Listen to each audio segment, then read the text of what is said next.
Selamat bertemu para netizen yang tersayang dalam cerita-cerita religius bersama kami, para ceritizen-ceritizen yang akan menemani kalian semua untuk cerita-cerita inspiratif.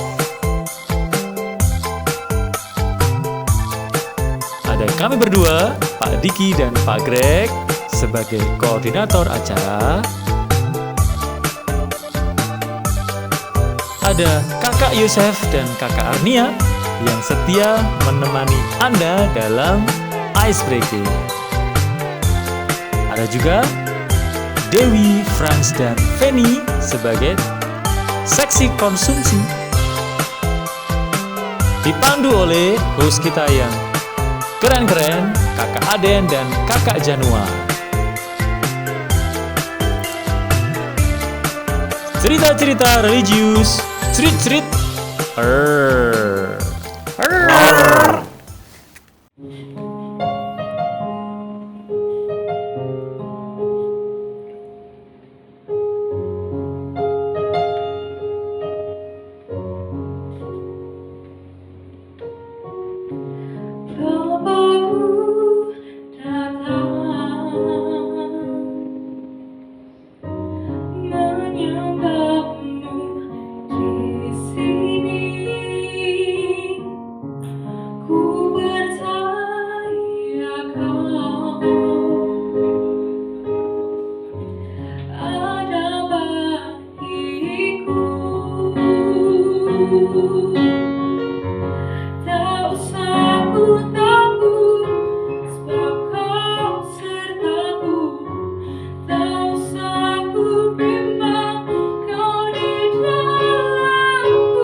Cerita-cerita religius.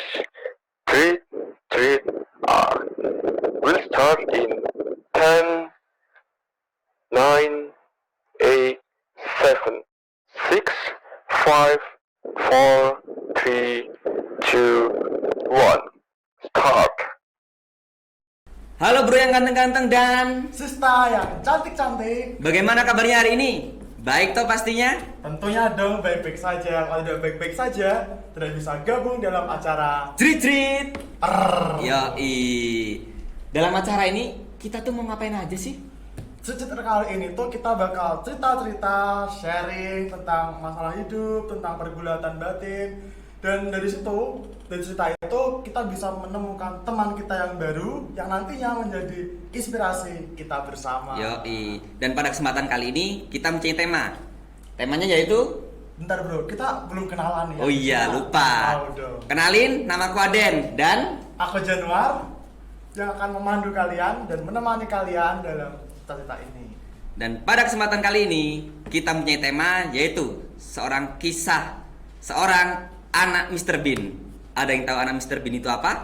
Bisa komen di bawah ini. Nanti Yoi. kita lihat bersama-sama. Jangan lupa komentar di bawah ini, nanti akan kita lihat apa itu anak Mr. Bean. Yoi, bro. Ya, Kamu tahu nggak kira-kira apa sih itu anak Mr. Bean? kok dalam bayanganku tuh anak Mr. Bean tuh dia anaknya komedian, lucu. Terus dia kayaknya tuh yang turun dari langit tuh loh. Jadi Oh, yang kayak di film-film nah, toh? itu. Ya, Terus dia tuh itu kayak- paling ya. Kayak anaknya UFO gak sih? Kita nggak tahu nih selalu orang tuanya gimana. Kok bayanganku sih gitu. Kamu kepo nggak? Apa lebih penasaran? Sangat dong, sangat penasaran. Oke, mari kita panggil aja orangnya. Anak Mr. Bean. A few moments later.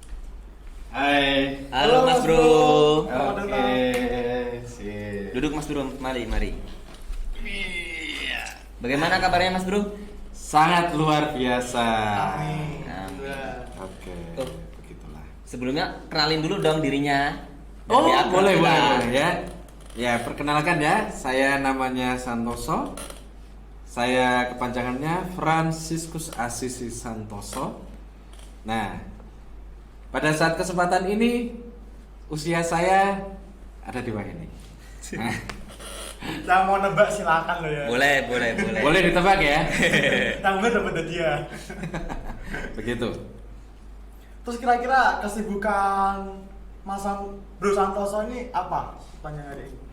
Atau akhir-akhir ini?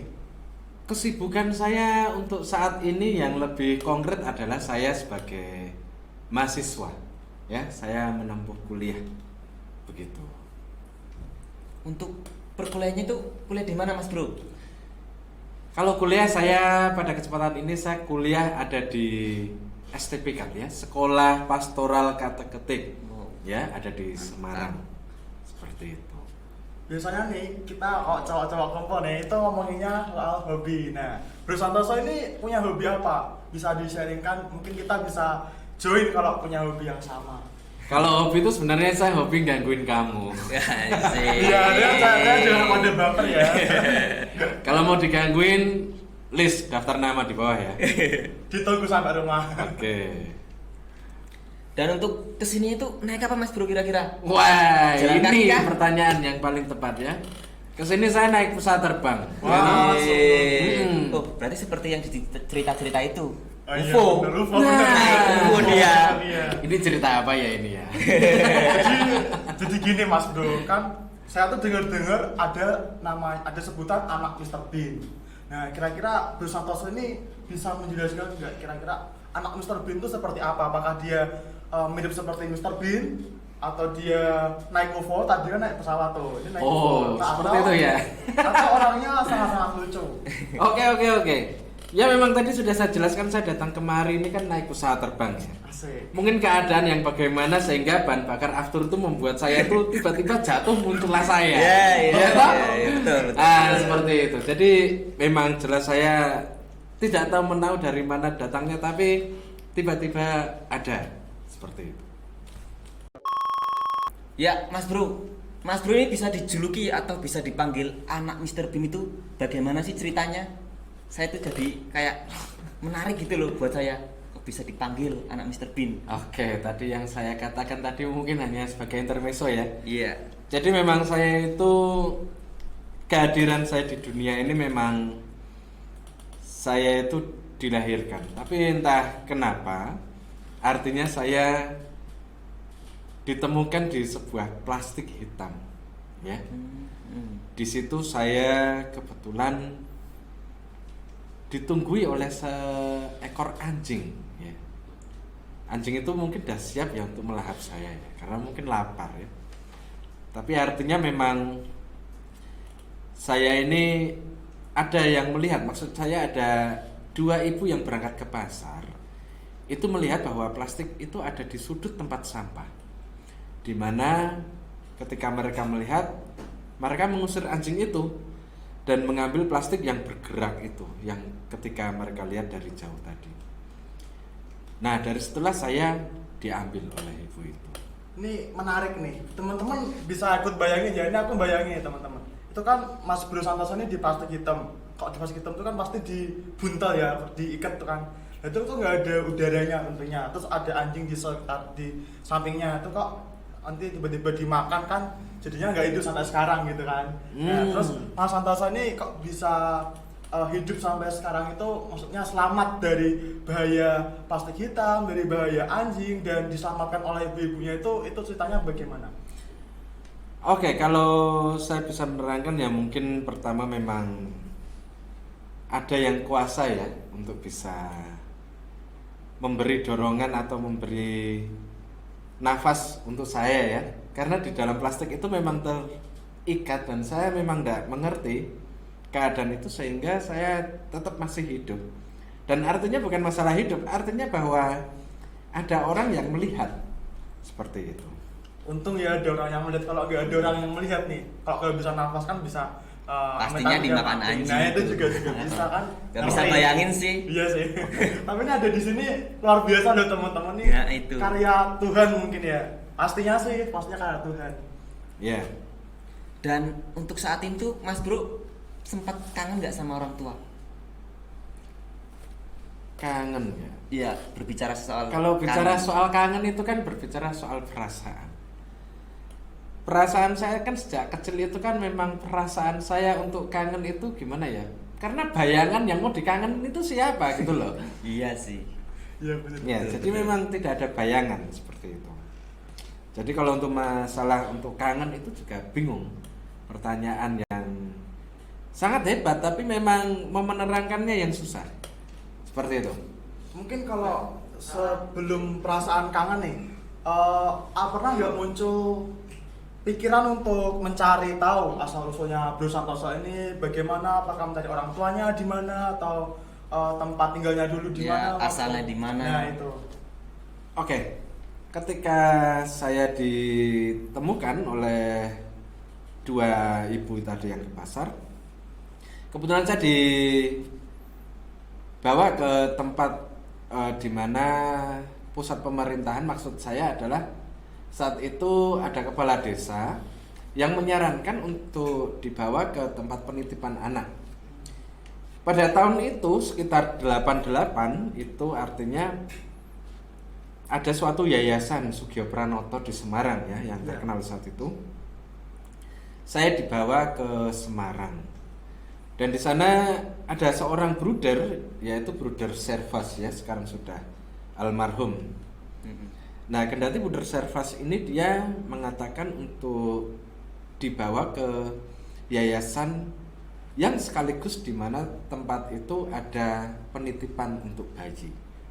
Seperti itu. Lebih jelasnya yayasan itu ada di Yogyakarta di daerah Boro ya. Seperti itu. Dan untuk kehidupannya di yayasan itu atau susteran itu bagaimana sih Mas Bro? Boleh sedikit diceritain?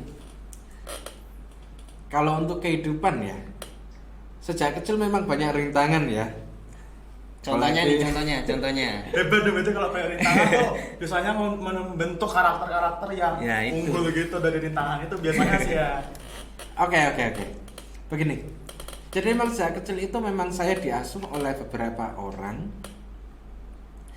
Ada beberapa warga-warga desa yang mungkin saat itu sedang dalam arti menyusui ya.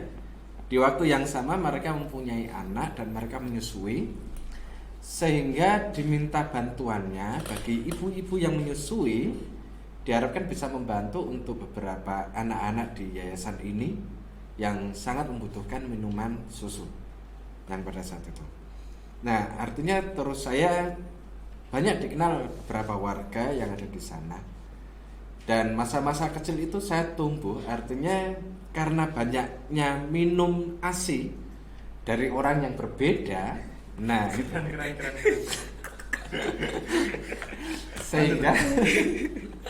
sehingga memang cara pikir saya mungkin rada aneh ya.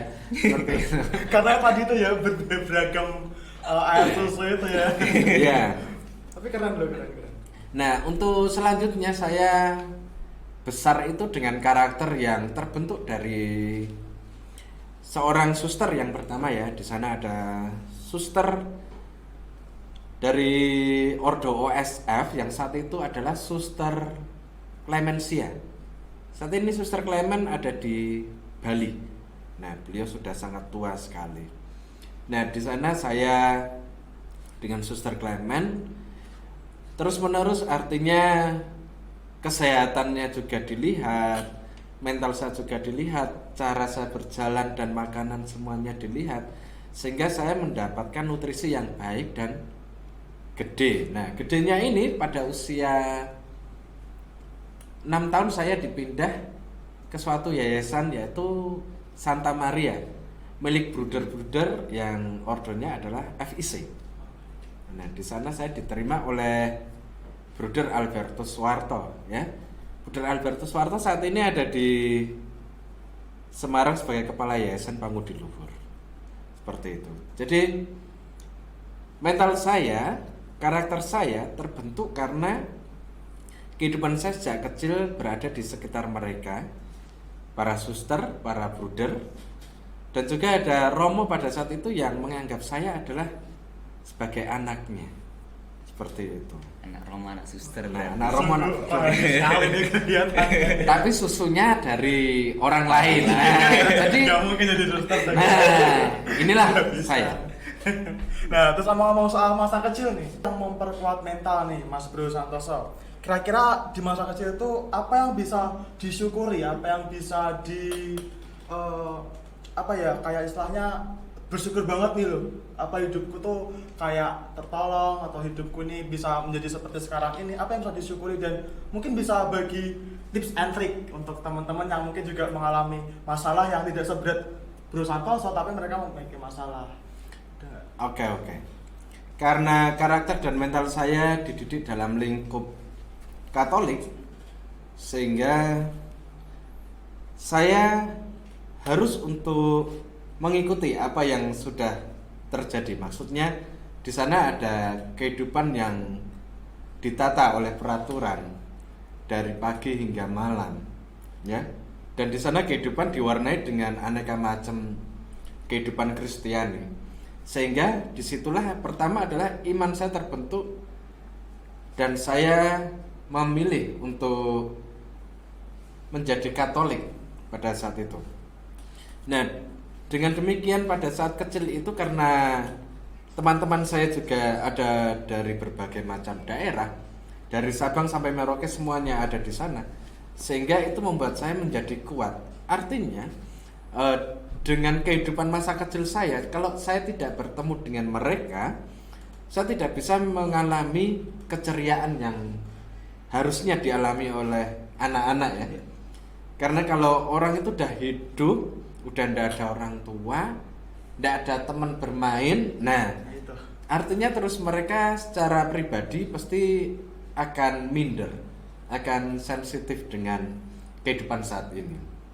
Nah, kemudian karena dari iman yang saya percaya adalah Katolik pada saat itu, disitulah terbentuk saya bisa mengikuti aneka kegiatan yang artinya menjadi rutinitas ada di panti asuhan atau di yayasan itu, yaitu ada doa pribadi, doa bersama, berlatih kor, atau menjalin sosial dengan orang-orang di sekitar. Seperti itu.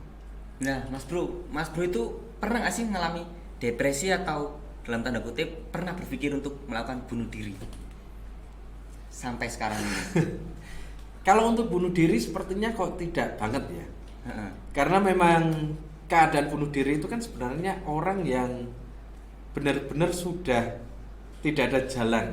Iya. Nah, tapi memang pada saat itu saya dididik dan dirawat oleh suster dan bruder. Artinya memang depresi itu tidak ada. Yang saya harapkan pada saat itu adalah saya masih bisa bersyukur. Dengan artinya saya ditemukan orang, dengan saya hidup di yayasan itu, saya bersyukur karena kehidupan itu memberi warna kepada saya. Seperti itu. Berbicara mengenai kehidupan Mas Bro ini kan tidak mempunyai orang tua dan pastinya di asrama itu mempunyai banyak teman dan sahabat. Dan menurut Mas Bro itu arti persahabatan bagi Mas Bro itu apa sih? Oke, karena sejak kecil saya hidup bersama dengan suster, dengan bruder, dengan romo. Artinya di sana diberikan tentang hidup dalam bersaudara. Hidup bersaudara ini adalah di mana kita bisa saling melengkapi. Iya. Kalau tanpa adanya kasih dari mereka semuanya, brother suster itu, persaudaraan itu tidak akan ada. Dan persaudaraan ini kan artinya juga sahabat juga. Nah, kalau untuk pada arti sahabat sendiri, untuk saya itu lebih dominan pada kesetiakawanan, di mana mereka-mereka yang tidak mempunyai orang tua sama dengan saya, pada saat ini kita juga masih untuk kontak ya. Iya. Artinya juga masih saling membantu, Masih kabar-kabaran berarti ya. saling mencari informasi seperti Iya. itu. Terus yang saya tuh punya pemahaman begini, Mas Bro dan Mas Bro Aden juga. Pemahaman bahwa Tuhan itu hadir di segala hal. Tuhan bisa hadir lewat teman, Tuhan bisa hadir lewat orang tua, Tuhan bisa hadir kapanpun dan dimanapun. Itu bagi saya. Terus kalau Mas Bro sendiri itu saya lihat kan Tuhan itu hadir dalam diri Romo misalkan. Kalau menurut Mas Bro Santoso sendiri bagaimana? Menurut Mas Bro tuh Tuhan itu seperti apa dan bagaimana? Kalau Tuhan di dalam hidup saya ini, saya anggap sebagai orang tua kandung saya.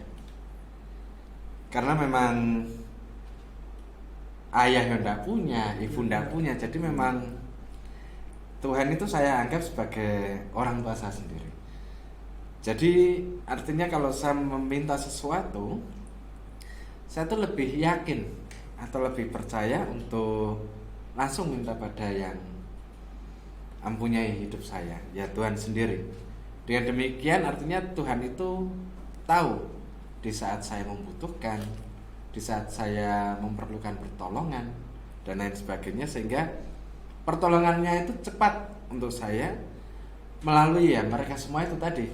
Ada saudara-saudara, melalui brother, suster, romo, dan masih banyak yang lainnya seperti itu.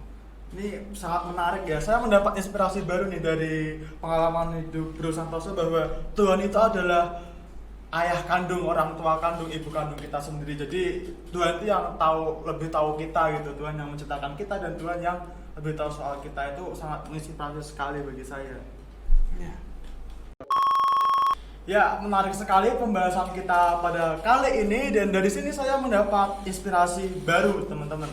Inspirasi bahwa we never walk alone, bahwa kasih Tuhan itu nyata walaupun Tuhan gak kelihatan. Tuhan itu nyata dalam diri teman-teman. God is our friend, God always be with us. Itu dari aku. Kalau dari Aden, gimana? Dan buat kita semua yang masih mempunyai orang tua lengkap dan atau masih mempunyai orang tua, lebih baiknya kita harus lebih sayangi orang tua kita, jangan pernah kecewain orang tua kita, dan pastinya jangan pernah cekcok atau bergelut dengan orang tua kita karena masalah kecil.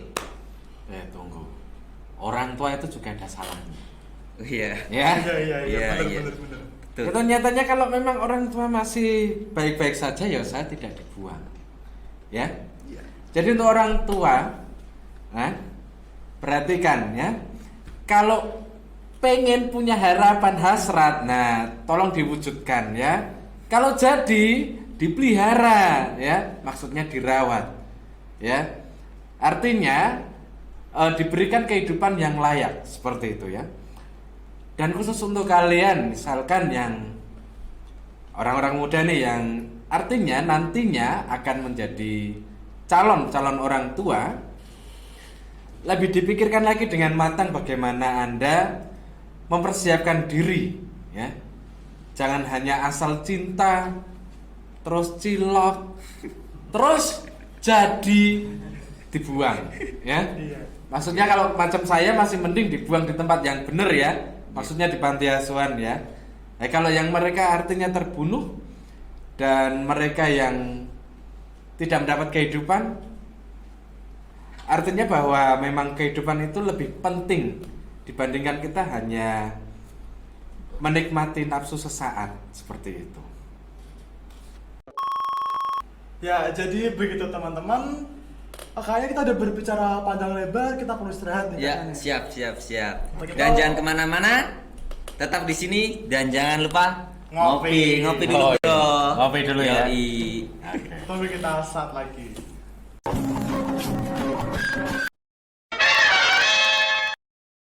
Jangan menulis di atas kaca, menulislah di atas meja. Jangan menangis karena cinta, menangislah karena dosa.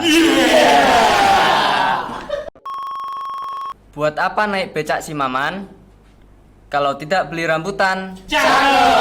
Buat apa membaca firman kalau tidak disertai perbuatan? Pangeran William akhirnya menikah dengan acara pesta yang megah. Tantangan hidup jangan dibawa susah, kepada Tuhan kita berserah. Jalan-jalan ke kota Tuban, beli rambutan 5 ikat. Mantan sudah ke pelaminan, giliran kamu ke STPK.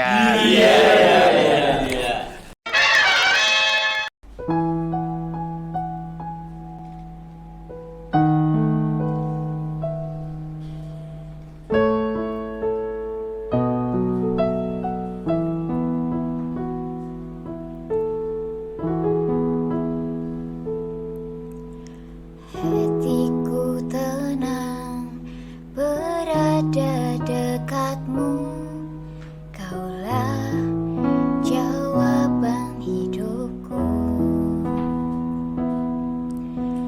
Hatiku tenang berada dekatmu, kau yang pelihara hidupku. Pertolonganmu begitu ajaib, kau telah memikat hatiku. Di saat aku tak sanggup lagi, di situ tanganmu bekerja. Pertolonganmu begitu ajaib, kau telah memikat hatiku. Kini mataku tertuju padamu, ku rasakan kasih-Mu Tuhan.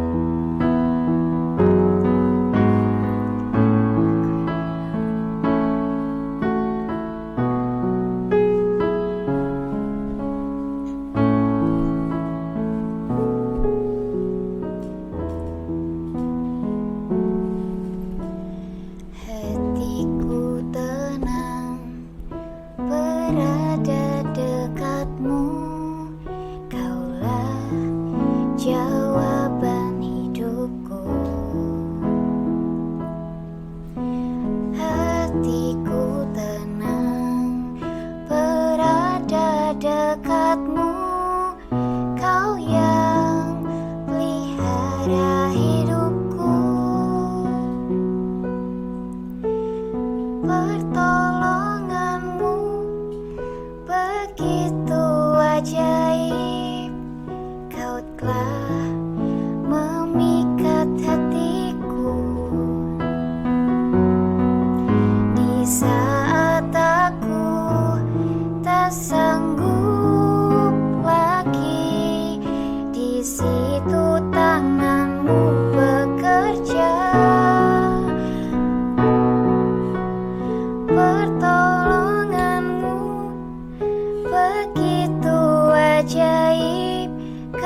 you don't succeed,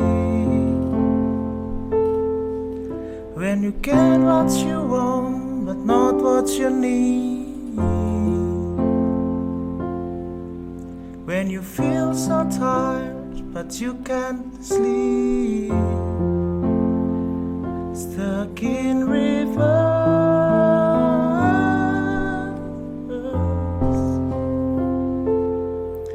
and the tears come streaming down your face, when you lose something you can't replace,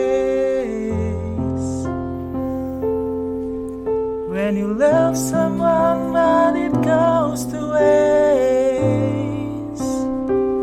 could it be worse?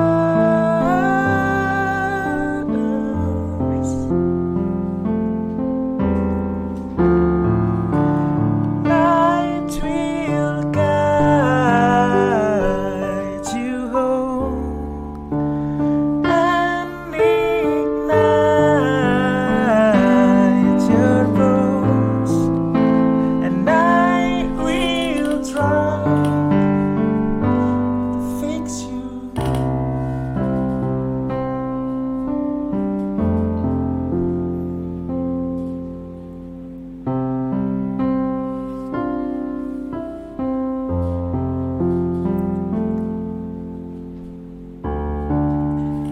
Light will guide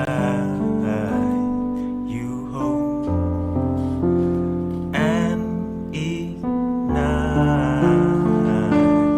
your bones, and I will try to fix you.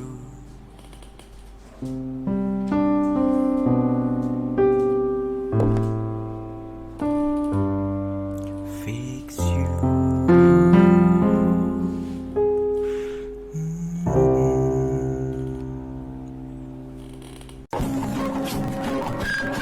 Ya, kembali lagi dalam acara cerita-cerita Religius. cerit-cerit.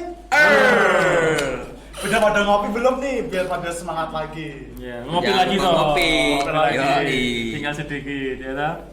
Ya biasain biar diobesin. Ya tadi kan kita udah ketemu dengan narasumber kita, Bro Santoso, yang menjadi anak dengan sebutan Mr. Bean. Udah pada tahu kan Mr. Bean itu apa? Sekarang ini kita bertemu dengan Pak dosen Kita tercinta. yang sering memberi kena mental dengan video-videonya yang solutif. Iya ya. Harus melihat video ini ya teman-teman ya, mahasiswa ya. Yang tidak melihat nilai C ya. Jangan sampai dong. Jangan sampai. Iya, iya. Oke. Jadi bagaimana? Kalian tadi sudah mendengarkan sharing dari Mas Santoso ya? Bro Santoso. Bro Santoso. Iya. Tadi inspirasinya apa? Coba diulang. Kalau satu inspirasinya bahwa kasih Tuhan tuh nyata, bahwa we never walk alone. Kita tuh jangan terlalu sering sendiri, kita nggak pernah sendiri juga karena ada teman-teman kita. God is our friend and God always be with us. You never walk alone. We never walk alone. Liverpool. Kalau kamu apa, Dek? Dan buat kalian semua, teman-teman kita yang pasti mempunyai orang tua lengkap, jangan pernah kecewain, sayang kedua orang tua kalian, dan jangan pernah bergelut dengan kedua orang tua mereka. Ya, maka kalian yang lagi bertengkar dengan orang tua, damai saja, ya toh? Iya, Pasti. damai itu indah. Asik. Ya, karena tidak semua orang dianugerahi orang tua kan? Iya bener Pak. betul sekali. Mas Bro Santoso tadi ya termasuk yang kurang beruntung dalam hal ini. Maka kalian yang masih punya orang tua, mungkin ada 2 orang tua atau 1 orang tua. Saya punya 1 orang tua. Saya juga Pak sama Pak. Ya, disayang ya, disayang. Kalau ada yang salah diampuni lah gitu. Iya. Iya. Dan tadi Mas Bro Santoso juga mengingatkan bagi Anda yang muda-muda yang masih pacaran ini gitu. Kan calon orang tua yang baik itu yang bertanggung jawab, ya enggak? Iya, Maka pastinya. silakan pacaran dengan tanggung jawab. Yang sudah menikah juga silakan bertanggung jawab terhadap bayi yang dikandung. Nah sekarang saatnya adalah Q&A ya. Saya yang tanya sama kalian ini berarti ya toh. Kok kayak kena mental gitu ya? Iya, kayak video reaction ini Iya, ketemunya. video reaction. Ya. Tahu Betul. kalau saya pekat pasti ngalamin nih video Iya. reaction. Oh, menikah juga menikah. Oh iya. Undip juga ya. Baik, saya ada satu artikel yang tadi terkait dengan pengalaman Mas Santoso ya. Judulnya Religions, Ethics, and Mental Health. Jadi mereka percaya bahwa agama kalian, apapun agamanya, entah Kristiani ataupun Islam ataupun Hindu atau Buddha atau apapun keyakinan Anda, selama masih connect sama Tuhan dan sesama dan alam semesta ini, maka harusnya membuahkan sesuatu ya. Dan salah satu indikator Anda beriman, Anda mempunyai spiritualitas yang tinggi itu adalah kesembuhan. Ya, jadi kesembuhan mental health terutama ya. Jadi kalau tadi kalian menyaksikan Mas Bro Santoso, walaupun sebenarnya mungkin hatinya itu ya tidak normal ya. Ya Mas Bro. Tapi dia itu ceria karena mungkin dibantu oleh ya ada kualitas iman dari Bruder Silas dan para suster di sana. Nah, mungkin kalau dari kalian, pernah nggak kalian merasa sembuh karena iman? Dari kamu dulu. Nah, nggak pernah ya nggak apa-apa. Ya, mungkin yang pernah baik sekali. Sembuh dalam iman itu, kalau menurut saya sembuh dalam iman tuh saya alami ketika saya berada di seminari. Di seminari itu apa ya? Saya benar-benar diolah gitu imannya, terus perasaannya, pikirannya. Waktu itu saya juga hampir sama nih dengan Bro Santoso yang tidak mempunyai orang tua. Kalau saya itu hanya mempunyai satu orang tua kandung, yaitu ibu saya. Terus di saat saya SMP, ibu saya ini menikah kembali dengan seorang bapak-bapak. Dia udah punya anak, terus anaknya ini sekarang sudah kerja, dan situ soalnya saya belum bisa menerima kehadiran ayah tiri saya. Saya belum bisa menerima, terus di seminari saya diolah dengan para romo yang ada, dengan teman-teman yang ada. Walaupun saya merasa sedikit iri, insecure dengan teman-teman yang bisa bercanda dengan bapak kandungnya, bisa asri gitu waktu minggu kunjungan. Terus saya kadang merasa iri, dan setelah itu saya berdoa dengan Tuhan di dalam Ka'bah tuh, di dalam ruang adorasi itu saya berdoa, saya mohon kesembuhan, saya memohon rahmat agar bisa menerima ayah tiri saya sebagai ayah saya yang baru. Dan dari situ pelan-pelan tapi pasti saya bisa menerimanya. Ya. Sekarang saya sudah menerima ayah tiri saya sebagai ayah kandung saya. Karena apa? Saya menyadari bahwa ibu saya ini sangat kesepian, tentunya pasti. Dan karena saya sayang dengan ibu saya menerima kehadiran ayah tiri saya dan bisa bekerja sama dengan baik. Di situ saya sadar untuk menerima dengan ikhlas. Oke, jadi Janu mengalami bahwa iman itu menyembuhkan setelah berdoa, setelah mencoba berrelasi dengan Tuhan, menyembuhkan iri, menyembuhkan rasa mungkin marah juga ada di sana ya. Oke, terima kasih Janu. Aden, apakah ada? Dan kalau itu menurut saya sih, kalau saya misal sebelum tidur nih tidak berdoa, pasti saya itu selalu mimpi buruk. Oh, gitu. Dan terkena itu kayak jatuh, itu mimpinya itu jatuh ke dalam lubang, dan pada saat itu tuh saya dibangunkan oleh Tuhan dan disuruh untuk Tuhan selalu ingat Dia dan selalu untuk percaya sama Dia, dan yang pastinya harus saling dan selalu berdoa kepadanya. Oke. Ya, mimpi buruknya jatuh dalam lubang. Iya. Kebetulan saya belajar psikologi ya.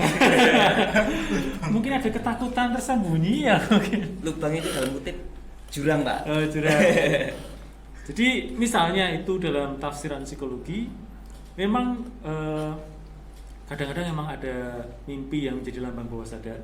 Saya tidak akan ada terapi di sini ya, harganya mahal itu ya. Tapi memang beberapa pengalaman, tidak hanya Aden, doa itu menyembuhkan ketakutan juga. Ya. Doa itu menyembuhkan ketakutan. Jadi teman-teman, salah satu tanda Anda mempunyai spiritualitas iman, yaitu adalah apakah mengalami kesembuhan itu, mental health issue gitu. Ketakutan, marah, iri, mungkin juga dendam, mungkin juga rasa cemburu, apapun itu, ya semoga cepat disembuhkan dengan orang tua atau dengan teman, dengan sahabat. Lalu berikutnya, menurut artikel yang saya baca, Religion and Mental Health itu juga ada pertanyaan ini. Apakah kalian percaya ada suatu bless in disguise. Maksudnya dalam peristiwa-peristiwa yang kurang beruntung itu, apakah ada berkah terselubung? Apakah mungkin Janu pernah mengalami bahwa di balik pengalaman buruk itu ada berkah terselubung? Ini kok kayak apa ya, suasana ujian Oh gitu ya. iya. Kalian juga nanti Enggak. saya tanya itu, tenang saja kalian. Dikira bisa lepas dari saya, tidak bisa. Aduh, mengerikan sekali ya. Kembali ke topik, kalau menurut saya ada ketika saya mengalami pengalaman yang tidak menyenangkan. Di situ saya, ketika saya sadari tentunya, setelah saya berdoa juga, setelah saya sadari dengan bimbingan rohani, dengan curhat pada teman, dengan curhat pada orang tua juga. Stop sampai sini. Jadi ada bimbingan rohani, ada curhat dengan teman. Jadi ada semacam, jadi tidak dilakukan sendirian ya. Iya, tentu Perlu nggak ada bakal bimbingan sendiri rohani. Ya, oke, terus Nah, habis itu bahwa ketika saya tidak memiliki ayah tiri, itu saya menyadari bahwa tanpa kehadiran ayah tiri saya itu saya tidak bisa masuk seminari. Saya tidak bisa berkuliah di STPK ini, saya tidak bisa hidup sampai sekarang, bahkan saya tidak tahu ke depannya saya seperti apa jika tidak ada ayah tiri. Justru walaupun saya agak dendam waktu itu, agak iri, tapi saya bisa menyadari setelahnya bahwa kehadiran ayah tiri saya itu sangat-sangat berpengaruh dan sangat penting bagi saya. berikutnya. Diam-diam baik ngomongnya. Jangan Seperti terlalu panik. ulangan Pak ini Pak. Jangan terlalu panik. Iya. Kalau menurut saya sih pengalaman akan iman ya. Jadi ada pengalaman, ada berkah di balik pengalaman buruk itu. Heeh. Jadi mungkin pernah mengalami satu pengalaman buruk, tetapi ada hikmah di balik pengalaman buruk itu. Oke, hikmahnya sih yang bisa saya dapat sih, contohnya seperti kayak misal saya tuh dalam bersekolah, pasti dalam bersekolah itu kita memilih-milih teman, kita membeda-bedakan teman, dan pastinya ada teman yang menilai kita buruk dan ada yang mau menerima kamu apa kita dengan adanya, baik, ya. ya. Terus Dan Tuhan pasti itu hadir di tengah-tengah kita untuk bagaimana kita untuk memilih teman yang baik dan membedakan teman yang buruk. ya, baik. Jadi kalau pengalaman Aden ini, saya kira penting juga untuk membedakan ya. Semoga misalnya nih, ya, kalau saya menangkap begini, misalnya kita memilih teman yang buruk, ya, lalu kita sadar, oh dari situ kedepannya saya jangan lagi milih teman seperti itu. Iya. Saya pernah punya pengalaman nih, Aden, kisah nyata nih ya. Ketika saya SMA itu, saya punya teman yang baik, sukanya mentraktir mendoan. Ya. Es teh itu bagi saya sudah istimewa. Saya itu Iya, anak kaum sudra ya. Yang penting ditraktir ya kan. Traktir ya, Iya, segala iya. macam amistia kawan. Sampai suatu saat saya dibawa sama dia ke kamar mandi, dia suntik ini apa sabu-sabu ini. Iya. Lalu karena dia adalah teman saya tolong ya. Tapi memang agak serba salah juga karena saya kan terkait dengan kasus dia. Iya. Memang akhirnya dia ketangkap tapi tidak dipenjara, dia direhabilitasi. Lalu akhirnya saya berefleksi ternyata tidak hanya dia yang terkena terkena kasus narkoba ya. Ada beberapa teman dan 5 dari mereka overdose dan meninggal ya. Jadi kebetulan karena peristiwa itu yang kemudian menyadarkan saya supaya beralih ke teman-teman yang benar. Kalau ibu saya suruh saya masuk ke seminari, walaupun saya keluar karena saya tidak kuat di seminari, tapi itu Tantangannya adalah banyak. hikmah. Jadi saya setuju dengan Aden. Sebelum terlambat, sebaiknya pilih teman-teman yang benar gitu Aden ya. Iya. Karena Betul sekali. saya beruntung juga setelah berteman dengan orang yang mungkin tidak benar dalam konteks canduan ya. Dalam konteks canduan memang susah ya, susah. Untung saya tidak kena karena lalu teman saya tertangkap dan seterusnya dan direhabilitasi dan saya lulus SMA diselamatkan di seminari ya, meskipun kita keluar ya. Ya tapi mengalami masa manis di sana. Ya, jadi pertanyaan bagi teman-teman juga sama. Apakah Anda pernah mengalami pengalaman buruk lalu mendapatkan hikmah setelahnya? Ya, saya tunggu jawaban Anda melalui video reaction. Kalau nggak buat nilai hangus. Nilai C. Hati-hati. Oke, ya. Baik teman-teman, terima kasih sudah bergabung bersama dengan kami. Terima kasih sudah mendengarkan sharing dari Mas Bro Santoso. Mas Bro, Makasih ya, Mas Bro. mantap sekali. Pengalaman yang amat sangat mahal ya. Ekstrim. Bagaimana seorang yang ya dibuang di tempat sampah, lalu Ada dalam anjing. tas kresek gitu ya, lalu mau dilahap oleh anjing. Saya baru tahu malah ada anjing di dalam Ngeri juga kisahnya kalau Mas misalkan Santoso. kemakan gitu. Iya. Tapi dia diselamatkan, kalau Mas Santoso mengatakan karena kasih Tuhan tadi yang Iya, Maha benar Kuasa. sekali. Maka baik kita mulai menyadari ya, apakah kasih Tuhan itu nyata di dalam hidup kita, lalu dalam bentuk apa. Kita lebih beruntung daripada Mas Bro Santoso tadi. Iya. Lalu kenapa kita tidak lebih hebat daripada sebelumnya, gitu ya? Oke, closing silahkan para host. Oke, teman-teman, terima kasih yang sudah mendengarkan acara kami yaitu tentang Cerita-cerita religius. Cerit-cerit. Ya jangan tunggu episode berikutnya. Ikutin terus cerita-cerita kita. Siapa tahu cerita kita menjadi temanmu yang akan menjadi inspirasi kita bersama. Oke, ngopi dulu. Ngopi. Sampai jumpa lagi. Dadah.